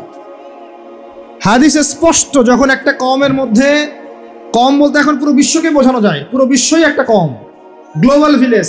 যখন একটা জায়গার মধ্যে জেনা বেড়ে যায়, নোংরামি বেড়ে যায়, মদ পান করার প্রবণতা বেড়ে যায়, অশ্লীলতা বেড়ে যায়, জেনা বেড়ে যায়, এই যে ধর্ষণ বেড়ে যায়, ব্যভিচার বেড়ে যায়, অবৈধ যৌন সম্পর্ক বেড়ে যায়, তখন আল্লাহর পক্ষ থেকে এমন এমন আযাব আসে, এমন এমন রোগ আসে যেগুলো কখনো মানুষ নামও শোনে নাই।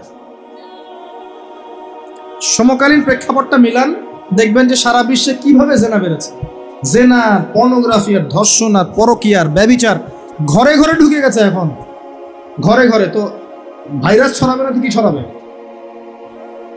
কোরআন এবং সুন্নাহর আলোকে যদি আপনি পরিপূর্ণ জীবনযাপন করেন, বেশি বেশি কোরআন তেলাওয়াত করেন, আশা করা যায় আপনি কিছুটা হলেও সুস্থ থাকতে পারবেন ইনশাআল্লাহ। তবে একটা কথা মনে রাখবেন, যখন চতুর্দিকে ফিতনা, ফাসাদ এবং ফাসাদ, ফিতনা এবং আল্লাহর গজব ছড়িয়ে পড়ে, তখন ভালো মানুষরাও বাঁচতে পারবে না। বরং ভালো মানুষদেরকে আল্লাহ পাক আগে সরাই দিবেন। তুমি মিয়া একা একা ভালো ছিলা, মানুষকে তুমি ভালো কাজের আদেশ করো নাই কেন, অসৎ কাজে নিষেধ করো নাই কেন, তুমি আগে ধ্বংস হও, ওকে আগে ধ্বংস করে দিবে আল্লাহ পাক। আল্লাহ পাকের সুন্নাত এরকমই। যাই হোক, যেটা বলছিলাম, এক মহিলা এরকম প্রস্টিটিউট ছিল, বেশ্যাবৃত্তি করে সংসার চালাতো, জীবন চালাতো।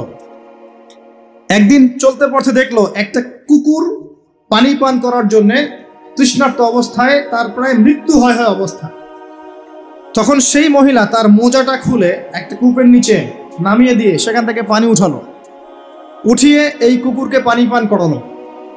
আল্লাহ পাক এই ব্যভিচারী মহিলাকে, এই কুকুরকে পানি পান করানোর ওসিলায় মাফ করে জান্নাতে দিয়ে দিয়েছে। আমি এই কথাটা বোঝাতে চাচ্ছিলাম যে পাপ হয়ে গেলে, চলতে পথে ঈমান নিয়ে চলতে পথে কি পাপ হয়ে গেলে হতাশ হবেন না। ওযু করবেন, নামাজে দাঁড়াবেন, ক্ষমা চাইবেন, আবারও শুরু করবেন। পারবেন না ইনশাআল্লাহ? আল্লাহ পাক তৌফিক এনায়েত করুন, আমিন। এরপরে ওই ব্যক্তি 4 নম্বর প্রশ্ন করছে, আমরা এদিকেই আসছি শেষের দিকে। এবার চতুর্থ প্রশ্ন সে ব্যক্তি করছে যে আখবিরনি আনিস সাআহ, হে মুহাম্মদ সাল্লাল্লাহু আলাইহি ওয়াসাল্লাম আমাকে কিয়ামত সম্পর্কে বলুন। সাআহ মানে হচ্ছে কিয়ামত, আমাকে কিয়ামত সম্পর্কে বলেন। এবার নবীজি বলছেন মাল মাসউলু আনহা বিআ'লাম মিনাস সাইল। নবীজি বলছেন সাল্লাল্লাহু আলাইহি ওয়াসাল্লাম, যে প্রশ্ন আপনি করেছেন এই ব্যাপারে প্রশ্নকারী উত্তরদাতা উভয়ের জ্ঞানী সমান, কেউ কারো চেয়ে বেশি জানে না। মানে কেউই জানে না কবে কিয়ামত হবে, এটা তিনি বোঝাতে যাচ্ছেন। এবার সেই ব্যক্তি আরো একটা প্রশ্ন করছে, ফাখবিরনি আন আমারাতিহা, যদি আপনি এক্স্যাক্টলি বলতে না পারেন কোন দিন কিয়ামত হবে, তাহলে অন্তত এতটুকু বলেন যে কিয়ামতের আলামতগুলো কি কি, যেটা আপনারা প্রশ্ন করেছেন, যেটা আপনাকে টপিক দিয়েছেন, কিয়ামতের আলামতগুলো কি কি, এটা প্রশ্ন করেছেন এই ব্যক্তি নবী সাল্লাল্লাহু আলাইহি ওয়াসাল্লামকে। এবার আল্লাহর রাসূল সাল্লাল্লাহু আলাইহি ওয়াসাল্লাম এই হাদিসের মধ্যে মাত্র 2টা আলামত বলেছেন। কয়টা? মাত্র 2টা আলামত, কিন্তু শত শত আছে। নবীজি মাত্র 2টা বলেছেন, জীবনের শেষের দিকের হাদিস এটা। 1 নাম্বার তিনি বলেছেন ওয়া আন তালিদাল আমাতু রাব্বাতুহা, যখন তোমরা দেখবে, হে মানব জাতি, যখন তোমরা দেখবে যে দাসী তার মনিবকে জন্ম দিচ্ছে, দাসী তার মালিককে জন্ম দিচ্ছে, দাসী তার মালিককে জন্ম দিচ্ছে। আপনি কি কিছু বুঝলেন দাসী কেমন করে তার মালিককে জন্ম দিবে? কিভাবে দিবে? দাসী কিভাবে তার মালিককে জন্ম দিতে পারে? কয়েকটা ব্যাখ্যা আছে, আমি 3টা ব্যাখ্যা আপনাকে বলছি। 1 নাম্বার ব্যাখ্যা হচ্ছে, এটা হচ্ছে উল্টা বোঝানো হচ্ছে, উল্টা। দাসী মনিবকে জন্ম দেয় না সচরাচর। শেষ জামানায় কিয়ামতের আগে আগে সমাজের ন্যায় অন্যায়, ভালো মন্দ, হক বাতিল ইত্যাদির মানদণ্ড উল্টে যাবে। মানুষ ন্যায়কে মনে করবে অন্যায়, অন্যায়কে মনে করবে ন্যায়। মানুষ সত্যকে মনে করবে মিথ্যা, মিথ্যাকে মনে করবে সত্য। সত্যবাদীকে বলবে মিথ্যাবাদী, মিথ্যাবাদীকে বলবে পরম সত্যবাদী। খেয়ানতকারীকে বলবে আমানতদার, আমানতদারকে বলবে চরম খেয়ানতকারী। সমাজের অবস্থা এমন হয় নাই? সুবহানাল্লাহ। এটা হচ্ছে আখিরুজ জামানের কোন সাইনের জন্য অপেক্ষা করছেন? এগুলাই। আন তালিদাল আমাতু রাব্বাতুহা, এটা একটা ব্যাখ্যা।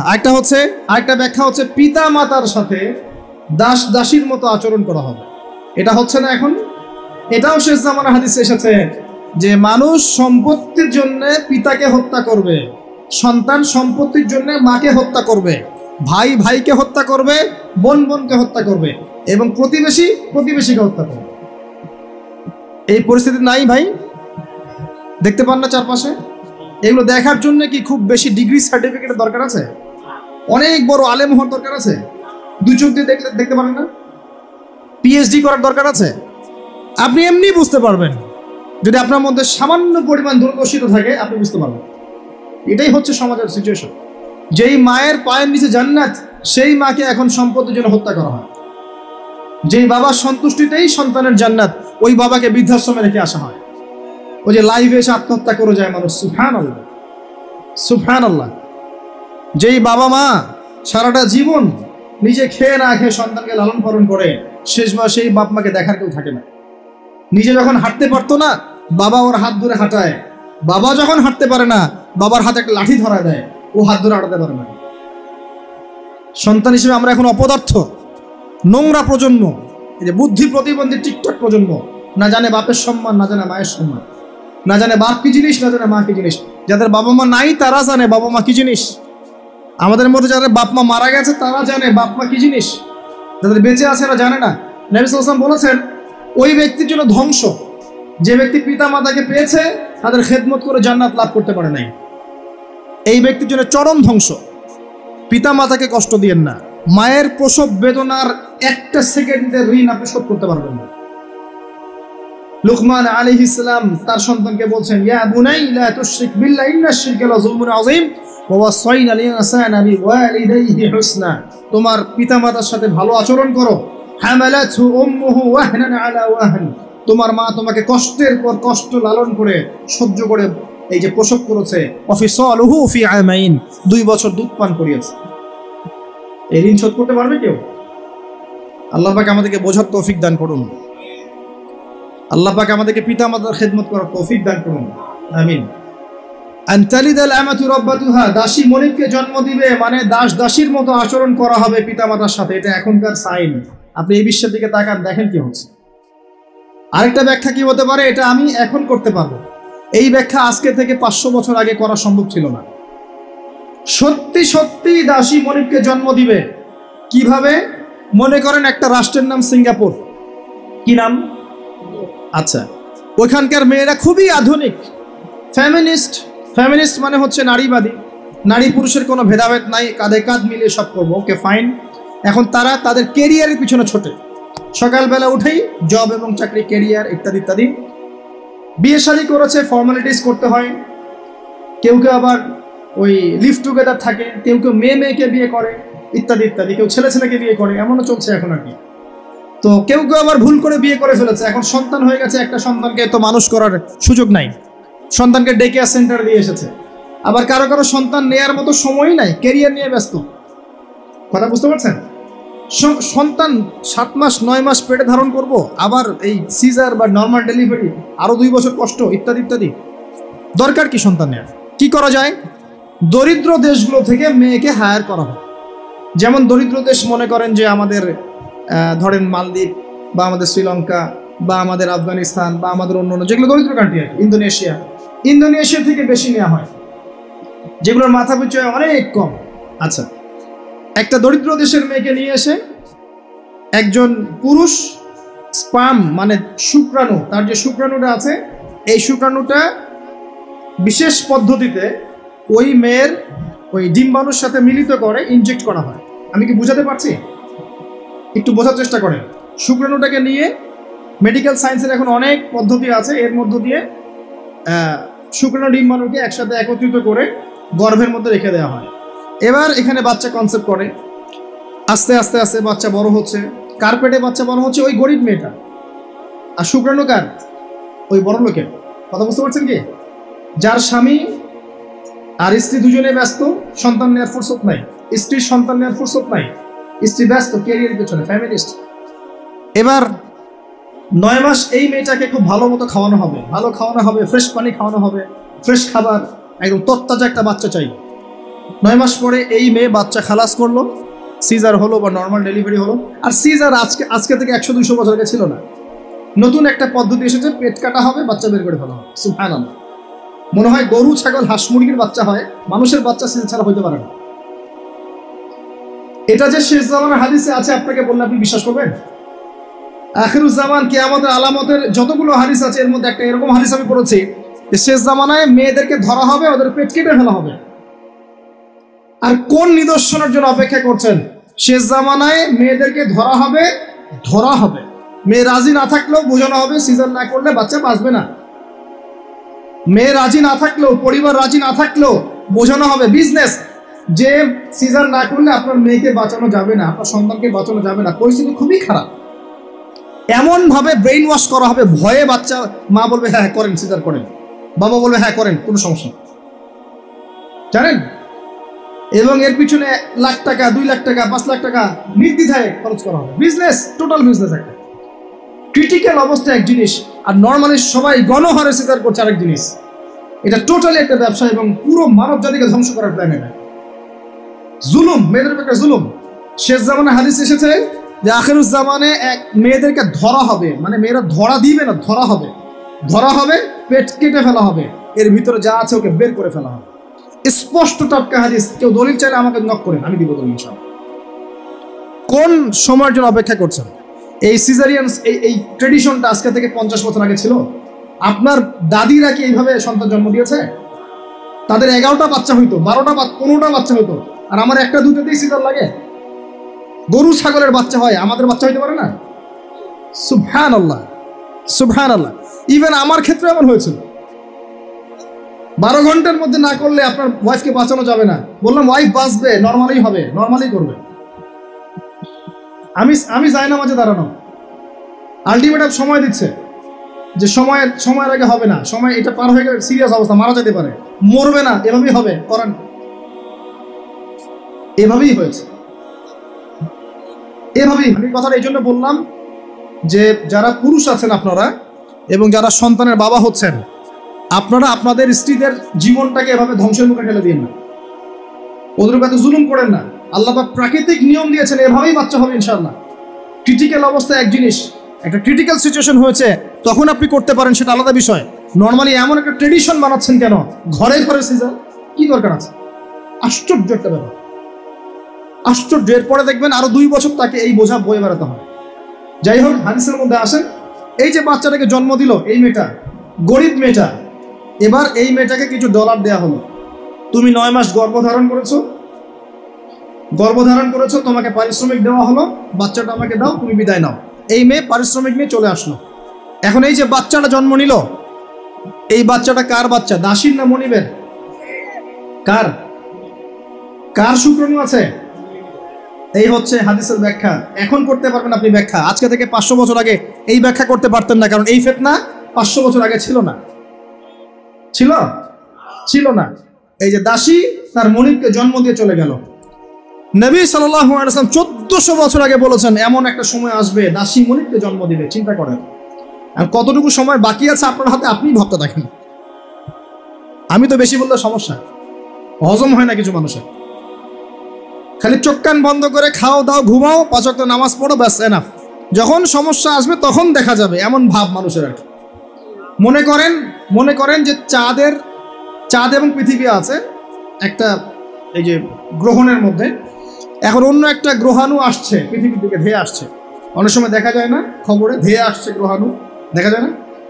ধরেন ধেয়ে আসছে এবং বিজ্ঞানীরা নিশ্চিতভাবে বললো যে আগামী 10 বছরের মধ্যে এটা লেগে যাবে, আগামী 10 বছরের মধ্যে এটা পৃথিবীতে এসে পড়বে, বা 10 ঘন্টা পর পড়বে, বা 10 মাস পর পড়বে, এমনটা বলে দিল বিজ্ঞানীরা।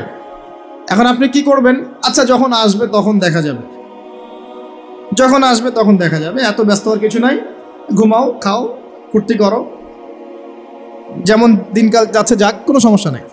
এখন আরেক দল মানুষ চিন্তা করছে ওই গ্রহাণুটাকে কিভাবে সরিয়ে দেওয়া যায়, সরিয়ে দিয়ে পৃথিবীকে কেমন করে বাঁচানো যায়। কারা বেশি স্মার্ট? ওরা সরানোর চেষ্টা করে না, ওরা বলে যে আমরা সরিয়ে দিব, ওখানে ধ্বংস করবো, ইত্যাদি ইত্যাদি। আর কেউ বলছে আচ্ছা আসুক, দেখা যাবে, সমস্যা নেই, মরতেই তো হবে, একদিন আসবে, সমস্যা নেই। চমৎকার।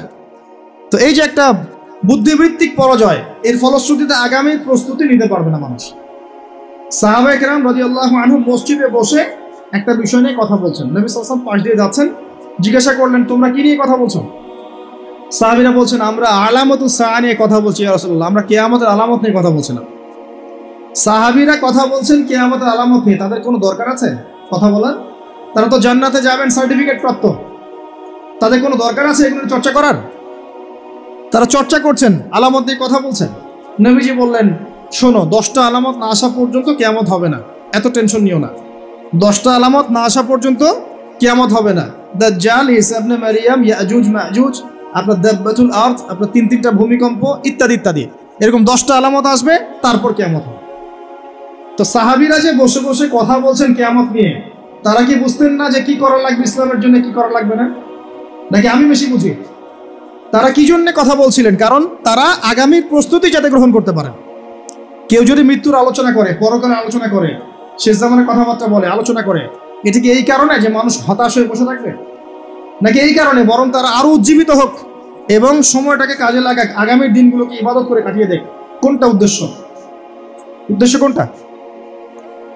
কিছু মানুষকে বোঝানো যায় না, কারণ লাহুম কুলুবুন লা ইয়াফকাহুনা বিহা, কলব আছে উপলব্ধি করে না। ওয়ালাহুম আযানুন লা ইয়াসমাউনা বিহা ওয়ালাহুম আ'য়ুনুন লা ইবসিরুনা বিহা উলাইকা কাল আনআম বাল হুম আদাল ফাউলাইকা হুমুল গাফিরুন। আমার আগের যে লেকচারার ছিলেন এই আয়াতটাকে তেলাওয়াত করেছেন না? শুনেন, আমি শুনছিলাম ওখান থেকে।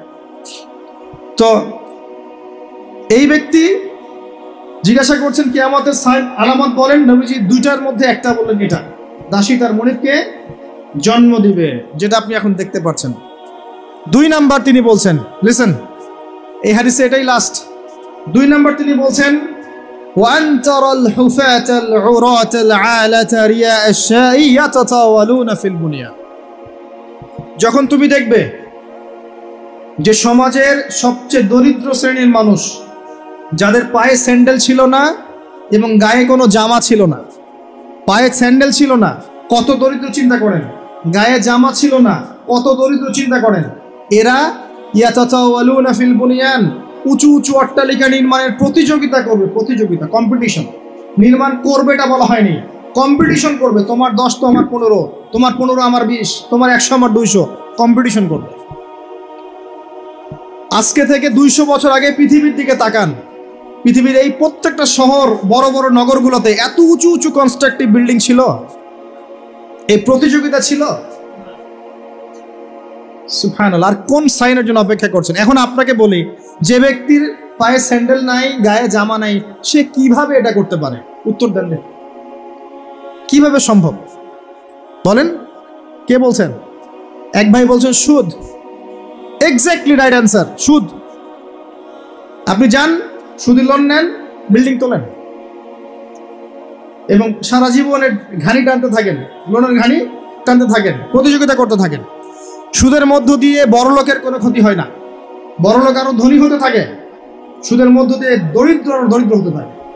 ব্যাংক ওই যাকে লোন দিয়েছে ওর রক্ত চুষবে, আর এ যে লোন নিয়ে বাড়ি করেছে এ ভাড়াটিয়ে রক্ত চুষবে, আর ভাড়াটিয়ে ভাড়া দেওয়ার জন্য দুর্নীতির আশ্রয় নিবে, অসৎ পথে যাবে, সমাজের কাঠামোটা কলাপস করে ফেলবে। একটা প্রবলেমের সাথে আরো অনেক বিষয় জড়িত থাকে। 1 নাম্বার হচ্ছে রিবা, যার মধ্য দিয়ে এটা করা সম্ভব। আর 2 নাম্বার হচ্ছে কে? আত্মসাৎ। অন্যের সম্পদ অন্যায়ভাবে আত্মসাৎ করতে পারলে আপনি রাতারাতি এই পর্যায়ে যেতে পারবেন ইনশাল্লাহ। অন্য পদ্ধতি আছে? একজন মানুষ হালাল খেয়ে হালাল পথে থেকে খুব সহজ এরকম 10, 20, 50 তলা বিল্ডিং করা খুব সহজ? এত সহজ না, এত সহজ না। এই হাদিসে নবী সাল্লাল্লাহু আলাইহি ওয়াসাল্লাম এই 2টা আলামত বলেছেন। অন্যান্য হাদিসগুলোতে তিনি আরো অনেক কথা বলেছেন। ফর এক্সাম্পল, আমি কয়েকটা বলে শেষ করছি, বড় বড় কয়েকটা বলছি।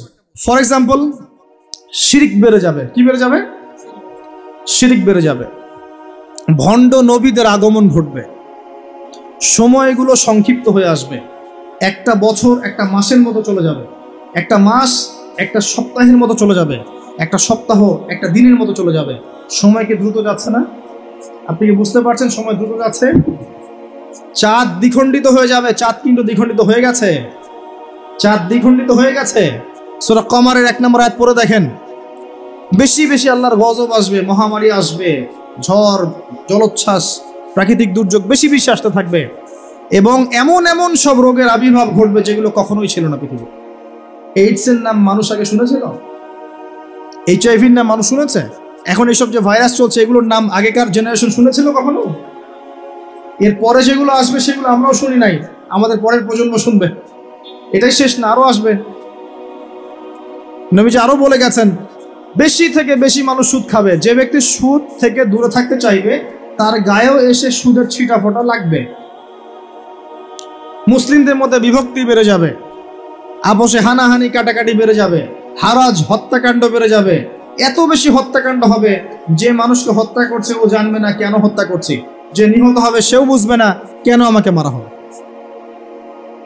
প্রথম বিশ্বযুদ্ধের ইতিহাস একটা লেকচারে বলেছি, সেকেন্ড ওয়ার্ল্ড ওয়ারের ইতিহাসটা বলেছিলাম।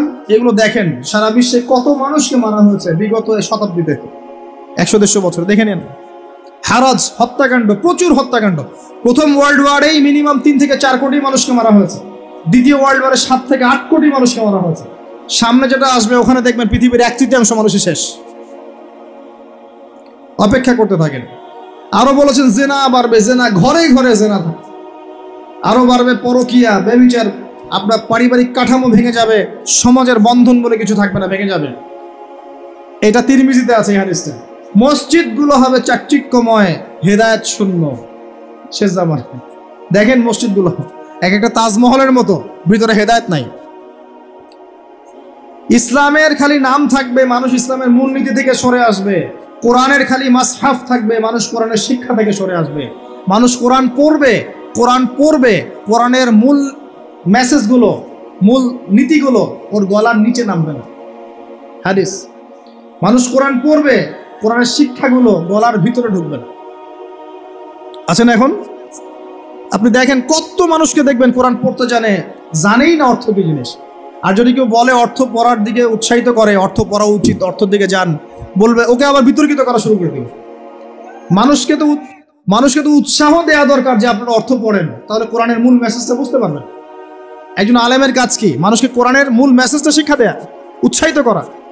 আপনি তেলাওয়াত করলে তো নাকি পাবেনই, অবশ্যই প্রত্যেক হরফে 10 কি পাবেন, কিন্তু তেলাওয়াত করলেই কি অর্থ বুঝতে পারবেন? অর্থ না বুঝলে কি ভিতরের কথাগুলো হজম করতে পারবেন, শিখতে পারবেন? এটা বোঝার জন্য কি লাগে ভাই? সামান্য কমন সেন্স যথেষ্ট।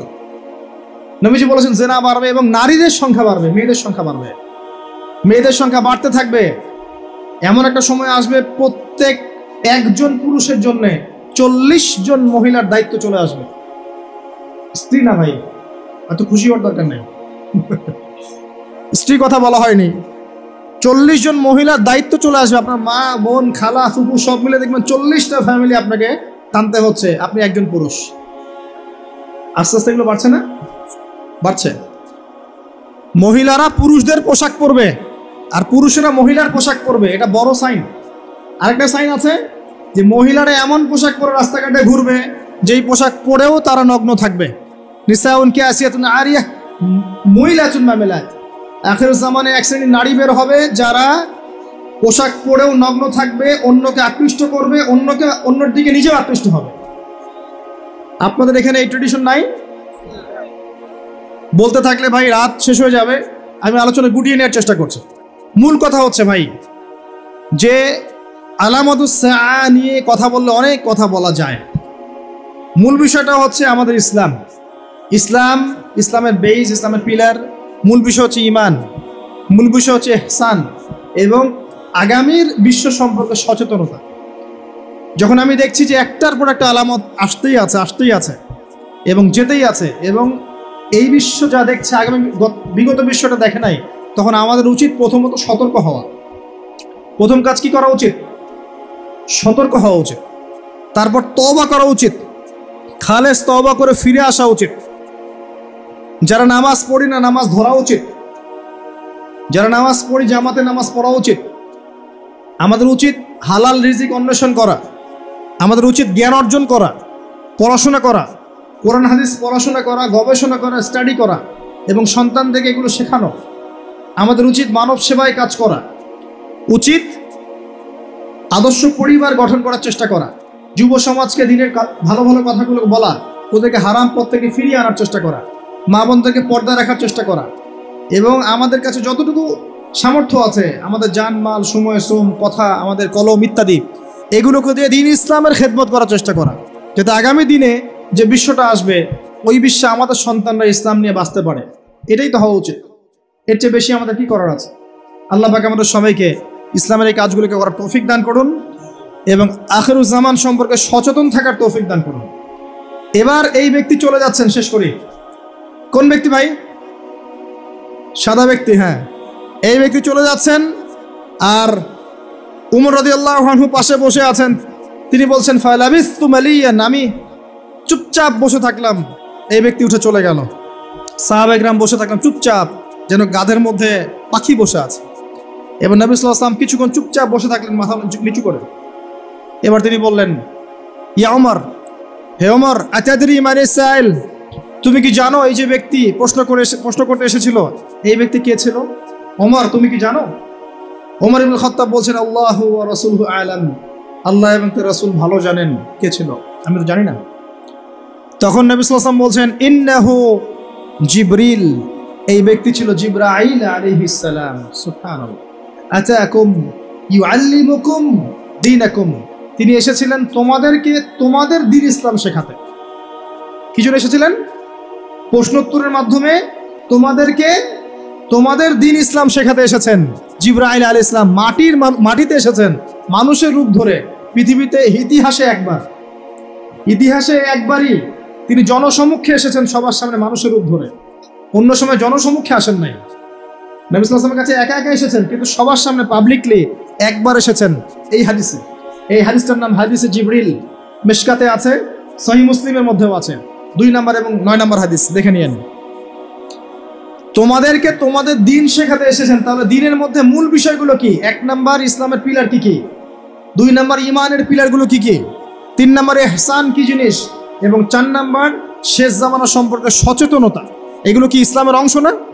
তোমাদেরকে তোমাদের দিন শেখাতে এসেছেন। 4টা প্রশ্নকে আপনি যদি পার্সেন্টেজ করেন, এক একটা প্রশ্ন হচ্ছে 25% করে, তাই না? 100%-এর 25% করে। তার মানে শেষ জামানা সম্পর্কে সচেতন থাকাটা আপনার দিনের মধ্যে 25%। আল্লাহ পাক আমাদেরকে সচেতন হওয়ার তৌফিক দান করুন। আমরা দোয়া করি আল্লাহ পাক আমাদের সবাইকে দিনের সঠিক জ্ঞান অর্জন করার তৌফিক দান করুন, ইসলামের মূল বিষয়গুলোকে মেনে চলার তৌফিক দান করুন, ইসলামের দাওয়াত মানুষের কাছে পৌঁছানোর তৌফিক দান করুন। আল্লাহ পাক আমাদেরকে পরিপূর্ণ মুমিন বানিয়ে দেখ, ঈমানদার বানিয়ে দেখ। আল্লাহ পাক আমাদেরকে ইহসান